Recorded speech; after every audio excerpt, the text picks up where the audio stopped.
are food insecure. The World Food Programme has warned of the danger of famine in some of the poorest countries and conflict zones. The world faces multiple challenges in recovering from the pandemic and achieving vital first two sustainable development goals: no poverty and zero hunger.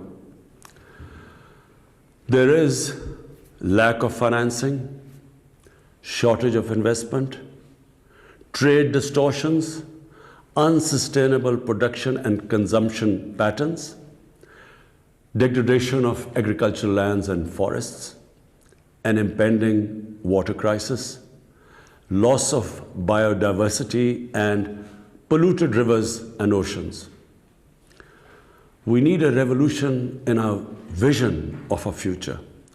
The COVID-19 pandemic and the climate crisis should drive home the message to all, rich and poor, weak or powerful, that their destinies are intertwined. We will perish or survive together. The concepts of geostrategic adversaries, of regional or global domination, of the political advantages of foreign intervention and occupation, and the oppression of peoples are outdated and will soon be seen as irrelevant. We need a common plan and strategy for global recovery and survival and prosperity of all humanity. In response to the recession triggered by the COVID-19 crisis, I proposed a global initiative on debt relief last April.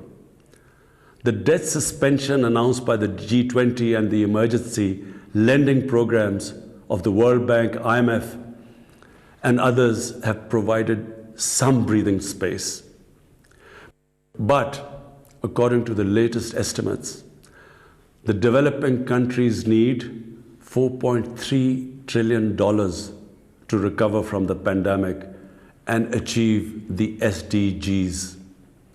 Last December, at the special session of the UN General Assembly, I proposed several measures for generation of early financing to enable developing countries' recovery from the COVID-19 crisis.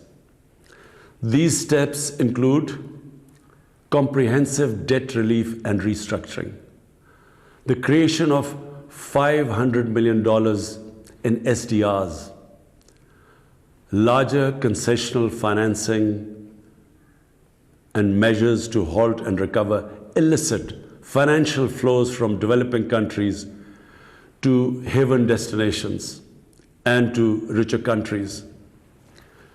But if we are to end poverty and hunger, we will need to go much further. I propose a 5-point agenda. First, we need to invest in sustainable agriculture infrastructure to facilitate transport, production and distribution of agricultural inputs and food products. The green lanes created by China are a good example. Second, governments need to more actively ensure adequate and fair prices for agricultural and food products. The so-called magic of the marketplace should be balanced with the very visible hand of the state. We in Pakistan have suffered from market manipulations by monopolists and hoarders. Farmers should not be left to the mercy of the corporations. At the same time, international agricultural trade must be rationalized. The huge agricultural subsidies provided by certain richer economies distort global markets and make it impossible for farmers in the developing countries to compete. Third, the new and breakthrough agricultural technologies and techniques must be consciously applied to enhance food production, ensure efficient usage of water and land, and above all, improve seed quality. IFAD and the FAO can play a major role in this context. Fourth, The adoption of digital technologies is as vital in agriculture as in other economic sectors. Ensuring internet and broadband access to the rural areas will be vital for their integration into national and global supply chains. Fifth, and perhaps the most important, we must rethink our patterns of food consumption and production. We can eat better, and many of us would do well to eat less. We can produce food with greater respect for nature. We can stop the pollution of our lakes, rivers, and oceans. We can produce more with less water and without dangerous chemicals. I further propose that a new strategy for sustainable food production and consumption should be considered and adopted at the Food Systems Summit next year. Excellencies, in Pakistan, we have integrated the Sustainable Development Goals into our National Development Plan. My government has accorded the highest priority to achieve SDG 1, which is no poverty, and SDG 2, zero hunger. Despite our financial difficulties, during the COVID-19 pandemic, we provided a relief package of around $8 billion. It included emergency cash assistance to the poorest families and other vulnerable groups, including women and children. We did so through our ESAS program, which means compassion, fully utilizing digital technologies and databases. This was the largest poverty alleviation program in Pakistan's history. Agriculture sector, which had to grapple with the twin challenges of COVID-19 and locust attacks, which we were subjected to last year.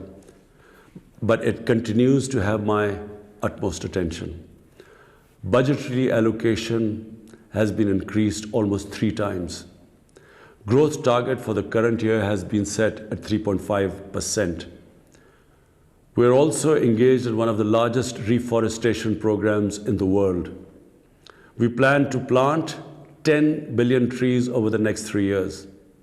We will also set aside 8 large areas as national reserves or national parks. Under the China-Pakistan Economic Corridor, agricultural modernization has been included as a vital element of our development strategy. This will move us significantly towards combating hunger and poverty. Excellencies, the national efforts of developing countries like Pakistan to promote sustainable development and eliminate poverty and hunger can only succeed through international cooperation. We desire such cooperation with all countries. We greatly admire the role played by IFAD in promoting such cooperation. I wish you all the success in the important deliberations of your current session. I thank you.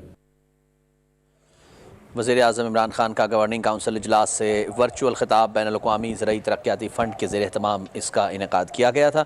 वज़ीराज़म Imran Khan के virtual खिताब में उनका ये कहना था कि corona के बाद बहुत से मुल्कों में हालात कशीदा हैं और अभी मज़ीद कशीदगी का भी ख़तरा है।